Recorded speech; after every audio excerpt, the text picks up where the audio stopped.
Eto na, gumamit na naman tayo ng malakas na hero mga guys. Kaya kung hindi ka pa nakapollow Boss Tolits, follow mo na. Baka naman. Yes! So dito yung ginamit ko rito si Argus. Napakalupit na ito ni Argus Ito yung tipo ng hero na talagang magpapasuko sa inyo.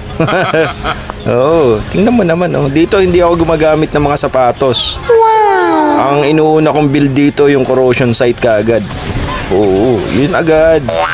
Tapos susundan ko na Windtalker, tapos Hasklow, Berserker's Fury, si Halberd, at saka yung panghuli ko yung Blade of Despair. Napakalupit kung mabubuo mo yun kahit late game. Talagang palag kung palag to.